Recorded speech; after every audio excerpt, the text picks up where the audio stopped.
Good afternoon, everybody. I'm Rebecca Friedman, the founding director of the Wolfsonian Public Humanities Lab here at Florida International University.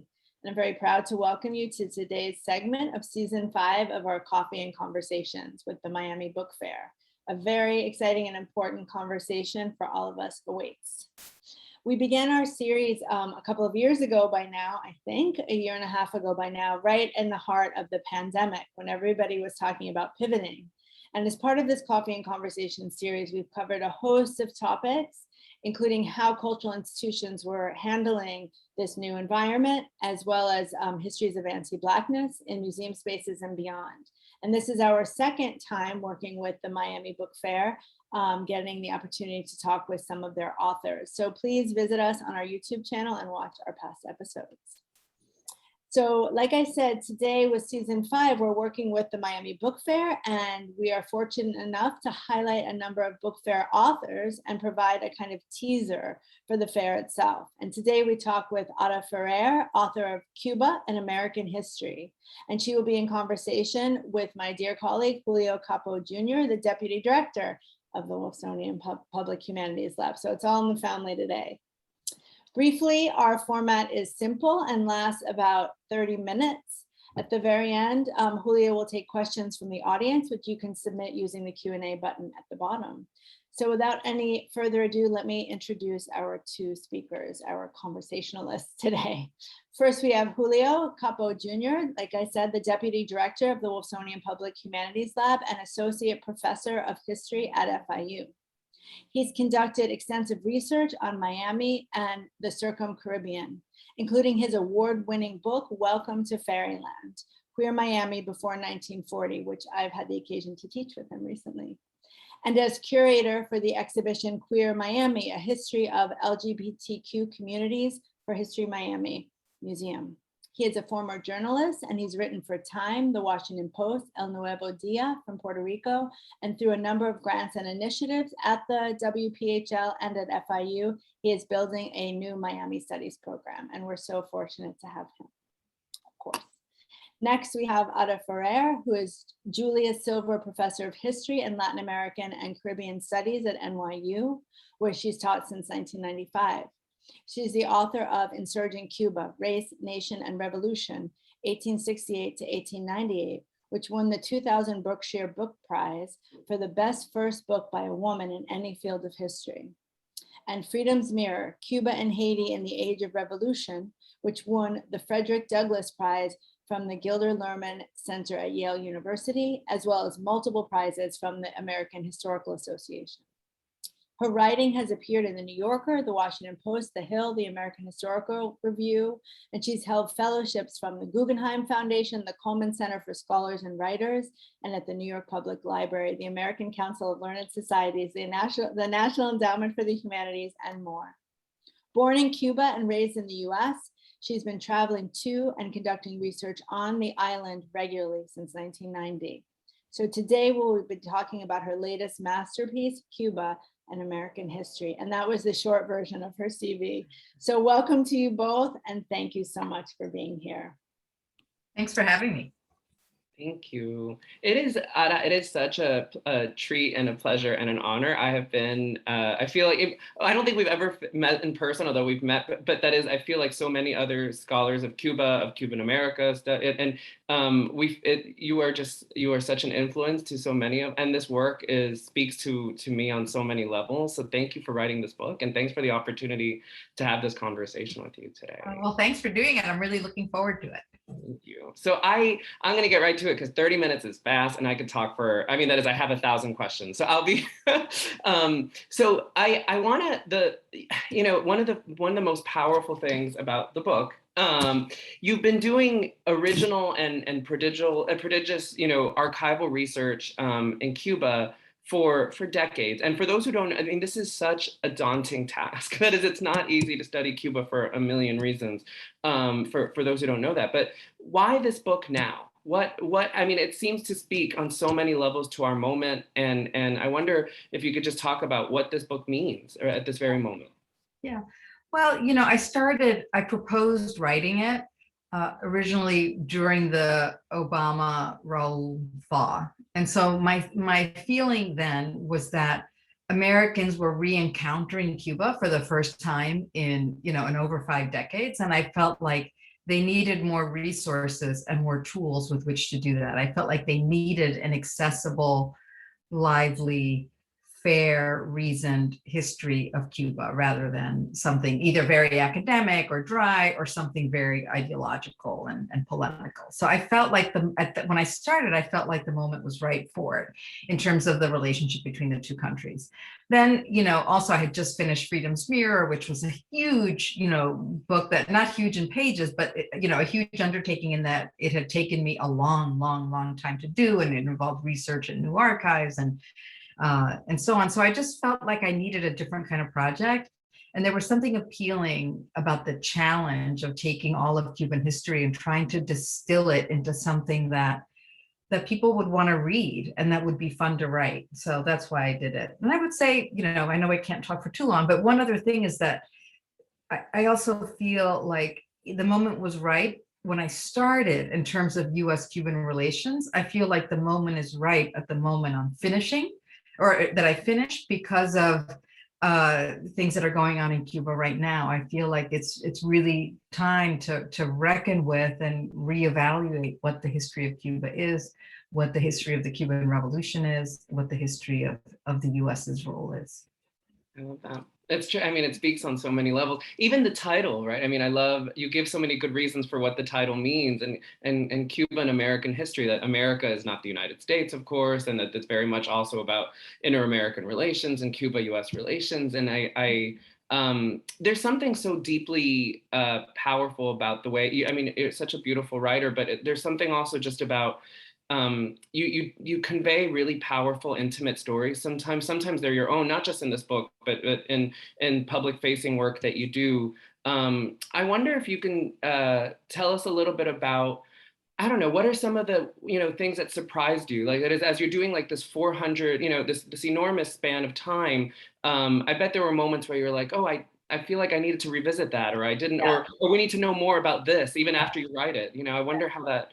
Right. No, there were so many moments like that because, as you said, or as, people could tell from Rebecca's introduction, I've been working on Cuban history for a really long time, right? So it's 30 years of archives and libraries and writing and reading. But, I learned so much writing this book. And that also made it really fun, So a few of the many things surprised me. Sometimes it was interesting connections that I hadn't seen before. Like, for example, one of the leaders of the Independent Party of Color, Evaristo Estenos, is a fascinating character. I was reading some other thing by a woman, a memoirist, who wrote the story of her childhood in Havana, and it turns out that Evaristo Estenos was the master builder who built her house. So you just find these connections, and then you can narrate things differently by getting to that kind of thing. Another really surprising moment that took me, I just couldn't believe it when I read it, was the inauguration of an American vice president on a Cuban sugar plantation. So, I read that and it was like, and the person just said it in passing, and I just kind of did a double take. Wait a minute, how could a US vice president have taken his oath of office in Cuba on a sugar plantation? And of course, as soon as I read that and reread it and made sure it said what I thought it said, I just kind of went off in that direction, researching more, finding out everything I could about him and the inauguration and the plantation where he was inaugurated. And it not only was it like an interesting, fascinating, unexpected tidbit, it just was so useful as a way into thinking about the relationship between US investors and Cuban sugar, between the American government, American slaveholders, and Cuban slavery. So they're not just like anecdotes for anecdote's sake, but really that they're just, I think, incredibly telling, and they can stand in and for so much and point you in really interesting, productive direction. So I love that about doing the research on the book. I love to hear that, because I think some of my favorite moments in this book are these little tidbits, these little like fragments of stories that either we didn't know, or that somehow resonate differently when you put them in this context. Like, one of the ones that really touched me, and was calling the airport La Pecera, right? Like, the Yeah. fish tank, which I'd never heard that before. Yeah. And I could only, I mean, it put me in that moment where suddenly you think of yourself in the airport, just seeing, all these people from far away and, right close, but Yeah. it's, separate. I was talking to my colleague, Katie Cold Iron, earlier, who loved the book too. And she told me about, when Desi Arnaz Sr. is loading the gold for Machado on a plane, and how she was like, okay, like those are really powerful moments that anchor us in something. Yeah, yeah. And I think if I could just say a little more about that, I think the other thing is that I'm always interested as a historian, not just in this book, but in all my work, and trying to kind of shift the reader's perspective so that they can imagine people, like ordinary people, living through these moments, right? So they can experience, big H history as, with ordinary people in mind, with everyday experiences in mind. And so I tried to do that throughout. So for example, another one that really that I love learning about was during the missile crisis, and learning about the small town, this tiny little rural town, which is pretty close to where my mother grew up, where all of a sudden at night there's these big, huge military trucks coming in, and people don't know what's happening, and the ground is shaking, and I read these descriptions of the people kind of peering out through their windows, the wooden slats of those Cuban windows, trying to see what was going on. And so I bring them in and try to make people, look with people out the window through those wooden slats, right? So I love doing that, and I think, it's a way to think about. It's a way to, to privilege the experience of ordinary people whose lives are buffeted by these big H history events. We need more of that for sure. So maybe this kind of speaks to something that, scholars of Cuba, scholars of the Caribbean, of Latin America will, all the great nuggets that they're going to get from this book. How about for those studying, like for US history, because this is, as you say so well, this is an American history in all senses of the word. How is Cuba an American history, and why do people in the United States need to read this book? Right. So I always feel like sometimes the most interesting perspectives on something come from perspectives that are slightly outside, right? So for example, think about Jose Marti living in New York. He chronicled American life. He chronicled it as an immigrant. And so his perspective is going to be different, and he's going to see things that Americans might not see. Right. So and I love that kind of slightly outside inside perspective on things. So my idea was that, the US has had such an outsized role in Cuba, that to study the history of Cuba with that role in mind allows readers to see the US kind of from the outside in, as it would have been seen from Cuban ground, Cuban water. So they may become more aware, for example, of the US direct role in Cuban slavery. They would become more aware of US expansionist goals vis-a-vis Cuba, right? If you take something like the Spanish-American War, there's a very kind of traditional American perspective on it. If you study that same period from a Cuban perspective, you get a very different vision of the war and of the US's role in it. So that's what I tried to do throughout. It's just a way of, it's not like debunking all of US history or anything like that. It's just giving people a different way into it. Yeah. An outsider's way into it. It's so important and so necessary. Again, and I think it's especially at this moment where that's right, we're reimagining the relationship to Cuba and on a global level, right? That is, what does Cuba mean in the modern? I also love, you kind of have us think differently about the Cold War era, and like that is to kind of almost decenter the Cold War and really think about this in kind of different terms. And I think really, I wonder, I suggested it earlier, and I wonder if so if, again, for those who don't know, navigating Cuban archives can be very challenging, incredibly challenging. And maybe, I mean, I don't want to speak for you, obviously, but that has been my experience. And so many, what, do you have stories about doing some of this research that you found, surprising and maybe not difficult, but rather, what were some of the challenges? Well, I mean, I've been going to the Cuban archives for a long time, right? Since 1990 was my first trip. There have been so many changes since, so many people leave Cuba that there's been changes in staff. So in some sense, it's like some of the researchers with longstanding histories in the archive have a much longer relationship to it than some of the staff now. It's things now, they're really understaffed.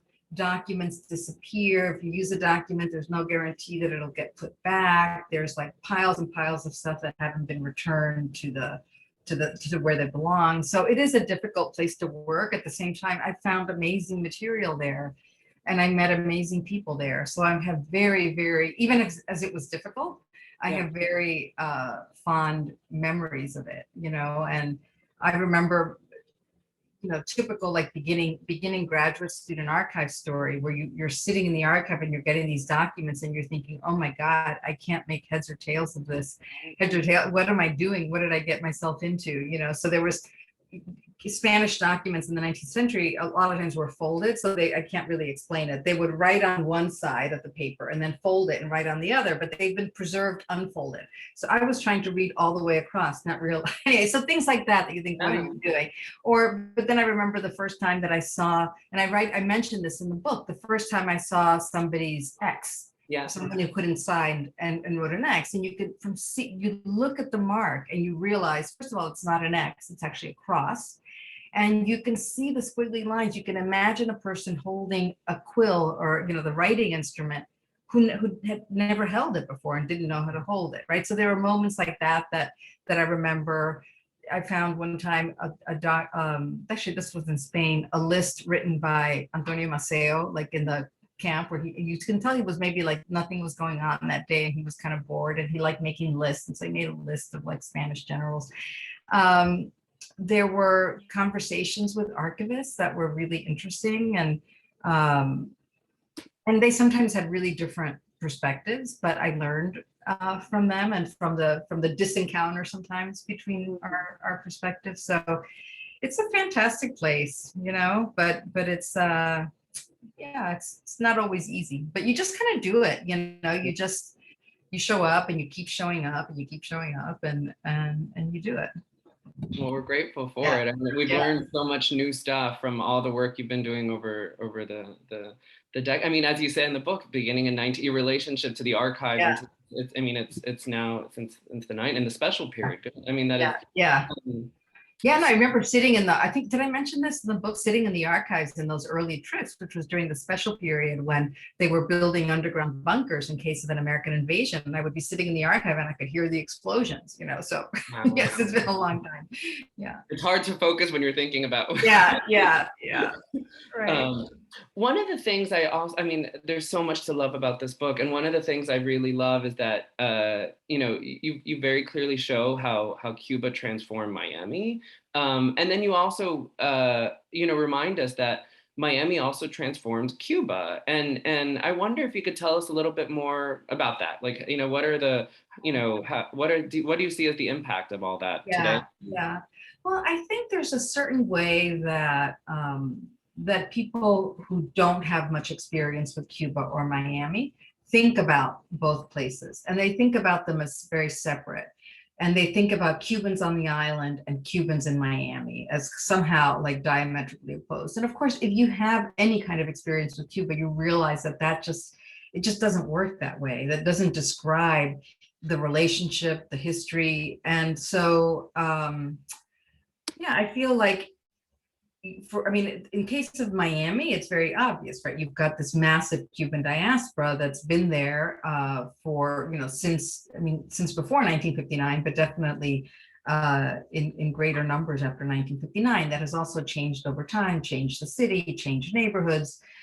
change the ethnic composition of the city. So that and many of whose members hold a lot of political power in the city and the county. So that's obvious. I think in terms of how it's impacted Cuba, I think it's also been enormous in several ways. One is that in Cuba, people had to deal with the fact of Miami, had to deal with the fact that people were choosing to leave. So it became part of, like, if not for many, a part of everyday life. Will I leave? Will my daughter leave? Will my husband leave? Will my professor leave? Right? That it was something that was very thinkable and became increasingly common. So it became, I think, part of the experience of revolution.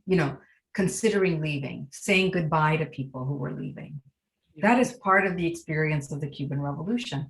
Another way, especially since the special period, is that the diaspora plays a huge role in helping to support their family. And so that has an enormous economic impact, affective impact in terms of human relationships. So those are just a couple of the ways that I think that impact is felt in Cuba. I want to just make sure, if anyone has a question, I could talk to Ada forever, so don't let me. I mean, I'm happy to, so please let me, but also use the Q&A button and I'll happily facilitate for those in the audience to join in on the fun. I have a question about, like, I think like for grad students, for people who are thinking about studying Cuba, where do you see now, doing this macro history, which is so clearly masterful, that it requires the kind of expertise that only a handful of people have, and you are obviously in that, and that is, how do you where do you think more work needs to be done, like in parts of Cuba? What is poorly understood, or what is I mean, I think there's so many areas where there's room for more work. I think for the early colonial period and the pre-Columbian period, I think there's a lot more work that can be done on indigenous Cuba. Yeah. That's something, I mean, I dealt with it briefly in the book. There's room for a lot more. And there's more historical archaeology work being done now. But, I remember, like, in the archives over many years, even in the 19th century, you run into references to Native people in Cuba. So, and I feel like that that isn't nearly as well understood as it could be. So I think that's an important area. I think there's still a lot of, so in terms of the Cuban Revolution of 1959, there's so much work on it, but it's only in the last like 10 or 15 years that you're getting really serious, deep archival historical work on it. So I feel like there's lots more to do in that area. And I think there's really good work that's been done on gender, on race, on culture. I think there's more work that could be done on workers after the Cuban Revolution. What is the relationship of the revolutionary state to workers? You think of the fact that workers in Cuba and labor unions had a really strong tradition of activism and organizing before 59. And there was a tradition where every May 1st, right, Workers' Day, they would make demands to the government, but that stopped in 1959 because the idea was that, now it's a worker state, so they don't need to make demands. But what was the process by which that happened, and so on. So I feel like there's more work in that area. In general, what are new structures of domination that emerge after the Revolution of 59? So those are just two things that come to mind. I mean, there's many other. Oh, I think in general also the period of the Republic between, I think especially. Yeah, actually the whole period of the Republic, but maybe especially after 33, like between 33 and 52. I feel like when you read about that period, a lot of the work is very political. It's political history. And so actually those chapters in the book read more like political history than some of the other chapters. And I think that's a reflection of the kind of work that's out there. I think there's room to do much more social history, economic history, and work that really like bridges those divides between social and political history.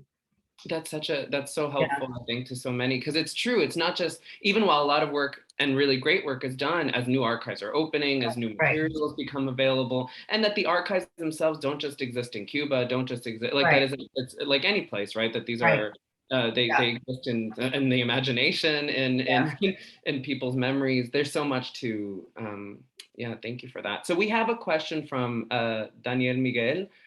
He says, or they say, Dr. Ferrer, I'm a Cuban American and an undergrad history student at the University of Florida. Thank you so much for writing this book. I'm interested in visiting Cuba to conduct research, and I'm wondering if you have any advice on how to make the most of my time while there. Yeah. Well, you should, the thing with Cuba is that it's not like you could check a website and say, like, what are the rules that guide doing research? Like, you won't find it on a website.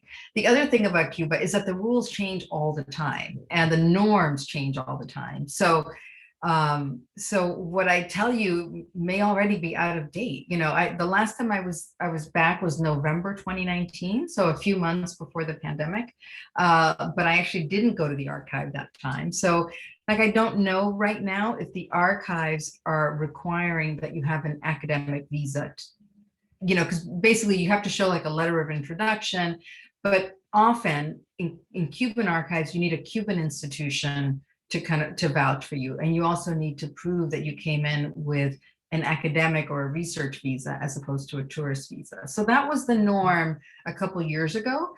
There's a chance that could have changed. I don't know. And it's like, I can't look it up to tell you because it wouldn't be online. So, but I think the idea is to cover all your bases. So you come with a letter of introduction from your US institution, you make connections before you go with Cuban institutions to see if they will support you and your research. You try to do as much legwork as possible before you go. So if you know what kinds of topics you're interested in, you look at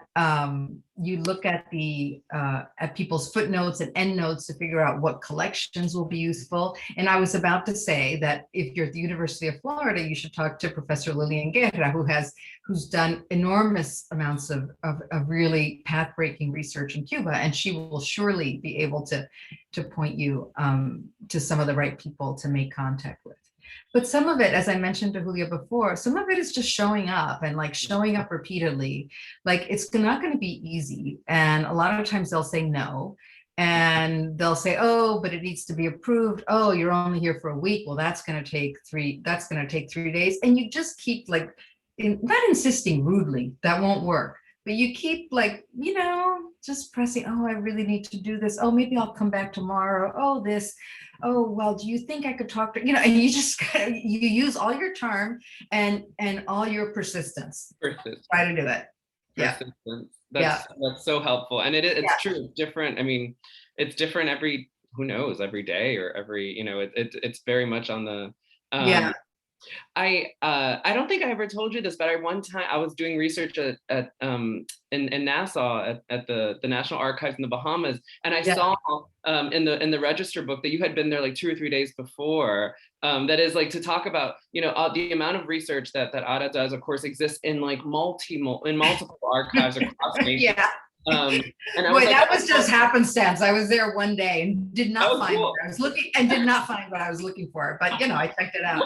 I missed you by like 2 or 3 days, I think, or something like that. Yeah, that's funny. So I hate this question. Oh wow, I'm almost out of time, but I'm going to ask what I think is an unfair and mean question. I'm just putting that's out. Okay. Yeah. And the question is, what's next? That is, I think it's an unfair question because for someone so prolific, and that is like, you just published this book and then like, oh, what's next? Like, I don't mean it that way, but that is this kind of, make you want to do something else, or that is like, is there something else that or I don't know.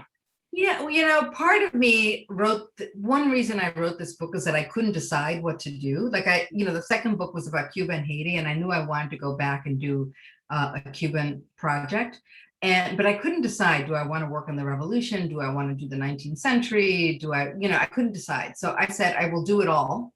And then that will help me decide. And of course, I did the whole book and I didn't decide. So really, I have a few ideas, but I haven't decided.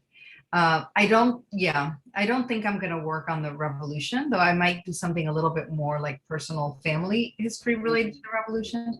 But I will likely, if, my next kind of, more monographic book will likely have to do with the 19th century, but I haven't decided what. It might be about the Black carpenter and artist, Jose Antonio Ponte. I might go back and work on him. I might do some work on the middle 19th century period, and particularly stuff related to the slave trade in the US, but I haven't decided. I love that response for 1,000 reasons, because I feel like so many of us are, it's inspiring to see you wrestling with all these great ideas, because they're, one, we get a teaser of what's to come, but also just like, hopefully, yeah. or whatever, even just what you're thinking about makes me. So anyway, but I haven't decided. I'm trying to like relax with the fact that I haven't decided yet, which, it's like, it's right. Enjoy. But we're so used to always working on something that it's a little bit like disconcerting to have finished a project and you're not sure like what you're working on now. But I'm trying to like not let that stress me out. That's exactly why I said it's a mean question, because it is. I mean, you're like, oh my God, this just came out and I get that mean question. It's unfair. So I just it's okay. It's actually fun to talk about. I mean, now here there isn't like enough time really, but it is fun to talk about it with people and like flesh out those ideas, see people's reactions to it when you haven't decided. So yeah.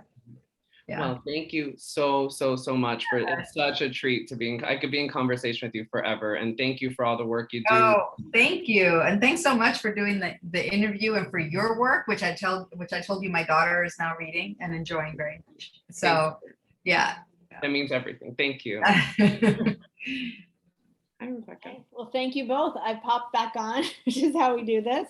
That was really a wonderful conversation. So thank you to both of you for joining us, and thank you to the audience for your question and for being here.